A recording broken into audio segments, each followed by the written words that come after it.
Bonjour, Geneviève est avec vous. Aujourd'hui, je vous lis un livre en anglais. Mistletoe.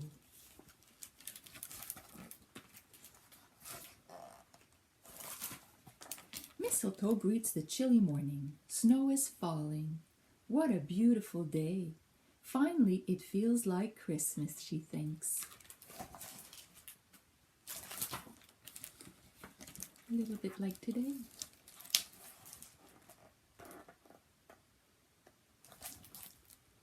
By the time she gets to Norwell's house, the snow is almost up to her knees. Norwell, come out, it's snowing, Mistletoe calls. Norwell watches Mistletoe. It sure looks cold out there, Norwell says to himself.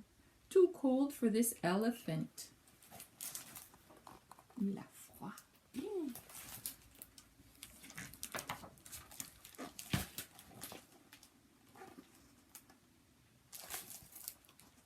Mistletoe, it's cold out there. Why don't you come in? Sit by the fire and have some tea.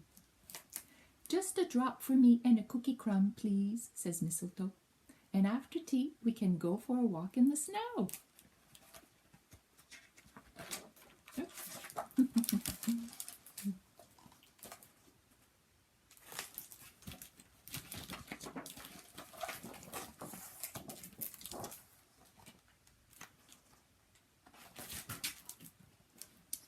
Norwell and Mistletoe sit by the warm and toasty fire. Isn't this nice, Mistletoe? Asks Norwell.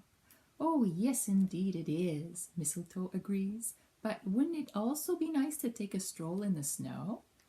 Later, Mistletoe helps Norwell decorate his tree.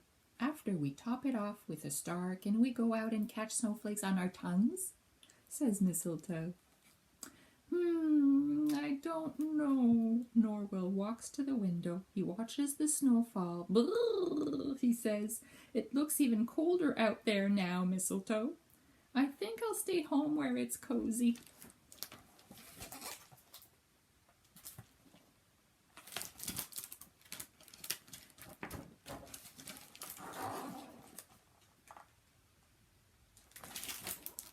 So Mistletoe puts on her hat, coat, scarf, and mittens and sets out on her walk home.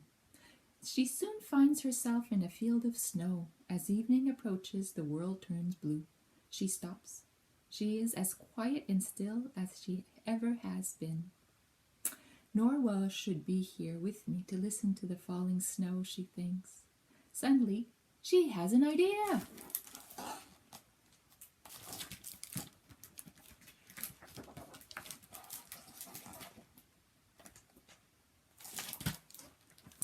Mistletoe cannot get home fast enough.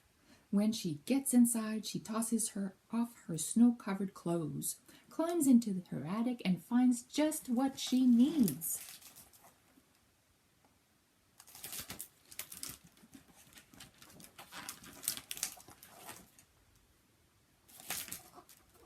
She gathers her yarn, settles in with her knitting needles, and gets to work.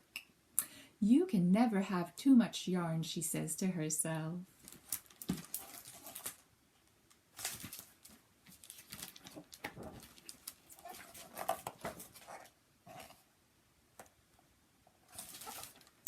Mistletoe knits whenever she can.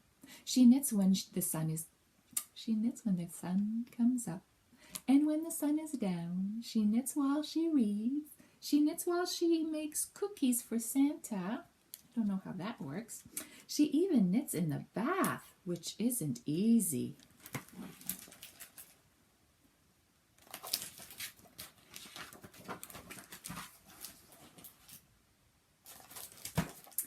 Days pass, Christmas nears. Mistletoe knits and knits, using every bit of yarn she can find around her house.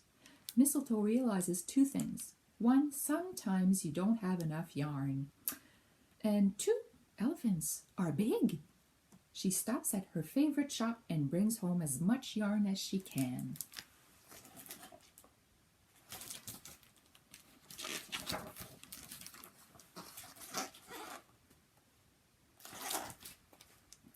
Finally, on Christmas Eve, Mistletoe puts down her knitting needles. Her fingers are tired.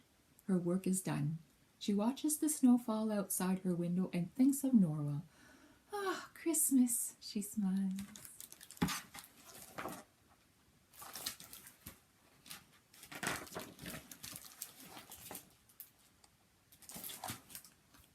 Then Mistletoe nestles into her soft knitting and falls into a deep sleep.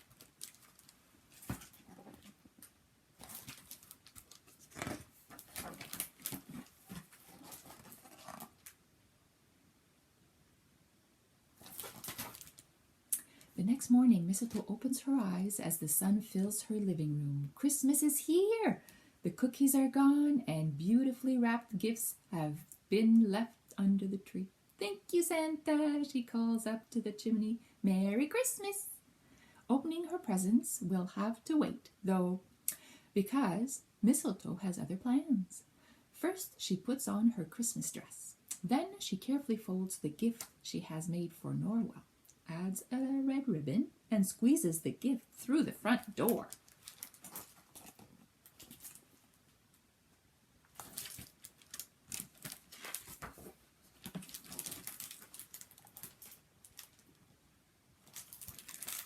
Mistletoe pulls the heavy gift behind her. Merry Christmas, Norwell! I have something for you, she calls when she reaches her friend's house. What is that?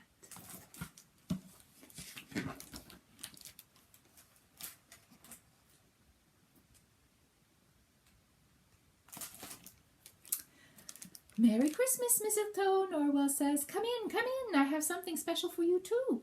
Norwell hands Mistletoe the most beautifully wrapped package she has ever seen. Mistletoe carefully opens it and discovers a painting of her in the snow. It's perfect, Norwell. You do love snow, Mistletoe.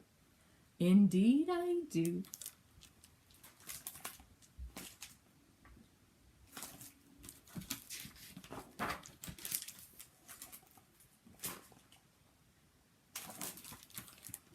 When it's Norwell's turn to open his gift, Mistletoe asks, Do you know what it is, Norwell?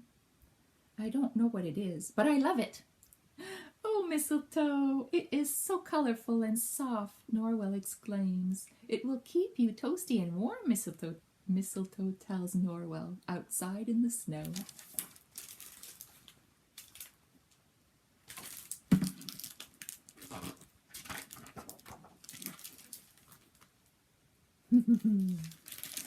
You do like to be toasty and warm, Norwell, said Mistletoe. Indeed I do, agreed Norwell. And he did. C'est fini. Au revoir, les amis.